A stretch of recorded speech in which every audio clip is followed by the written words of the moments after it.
अच्छा, 75 ईयर्स गुजरने के बाद भी अभी भी हम डेवलपिंग कंट्री में क्यों हैं? डेवलपिंग कंट्री होने की बहुत सारी वजूहात हैं। जो मेरे ख्याल में सबसे की रीज़न है ना, वो ये है कि हमारे यहाँ पे टैलेंट की कदर नहीं है।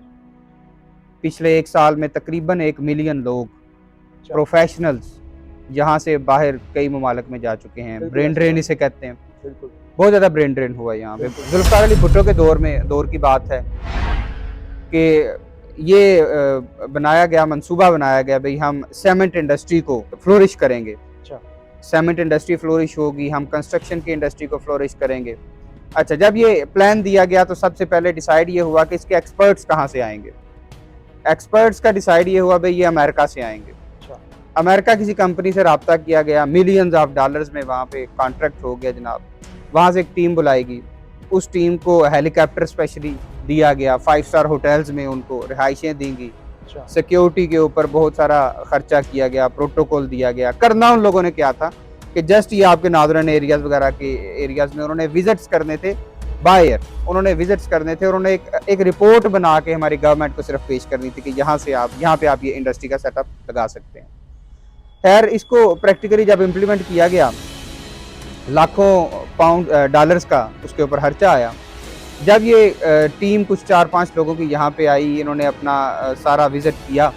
जब इनका ये विज़िट कंप्लीट हुआ, इन्होंने अपनी रिपोर्ट बना के पेश की, तो इस कमेटी का विज़िट जो कमेटी थी, इसका जो इंजीनियर था, जो सुपरवाइज़र था, जो लीडर था इनका, जी। उसने गुजर खान किसी बंदे से मिलने की ख्वाहिश का इज़हार किया। अच्छा। गवर्नमेंट ऑफ पाकिस्तान ने पूछा, भाई गुजर खान आपने क्यों जाना, किस बंदे से मिलना है? जब पहले मुलाकात करवाई गई उसकी, मुलाकात जब उस बंदे से करवाई गई तो बाद में पूछा गया कि इस बंदे से मिलने की रीज़न क्या थी आपकी? वो जो लीडर था इंजीनियर्स की टीम का, उसने ये कहा, भाई मैं किसी दौर में अमेरिका की फलां स्टेट में गाड़ियों के शीशे धोया करता था। अच्छा।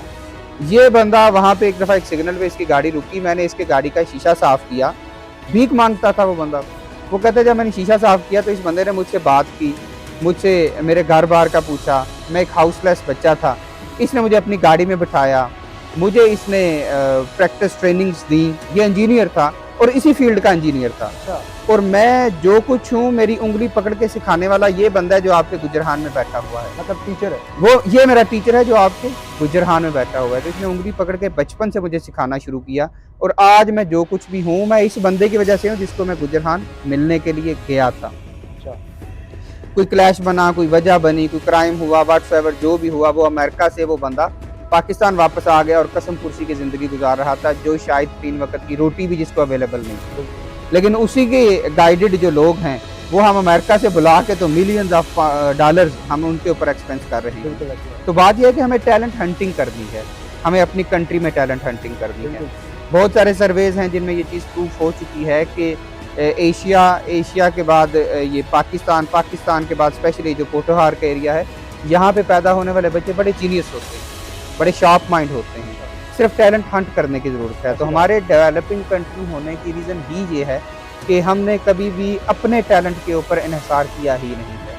हमें अपने टैलेंट के ऊपर डिपेंड करना होगा, अपने यंग जनरेशन के ऊपर हमें डिपेंड करना होगा। और इसके अलावा एक लास्ट थिंग ये है कि आईटी इंडस्ट्री हमारा आज का अलमिया देखें, हर बंदा एक दूसरे का गिरेबान पकड़ा हुआ। हमारी गवर्नमेंट के जो हालात हैं वो देखें आप, जबकि इंडियन अगर आप देखें तो वहाँ पे उन्होंने आईटी की इंडस्ट्री वो यूनिवर्सिटीज़ लगाई।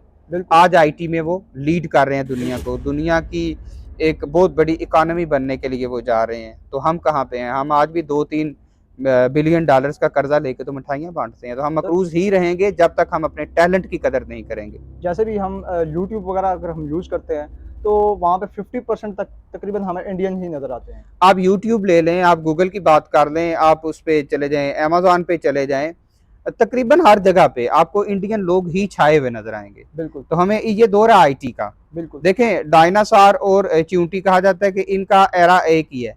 चींटी बच गई है, डायनासॉर दुनिया से खत्म क्यों हो गया? वो खत्म होने की रीज़न क्या थी?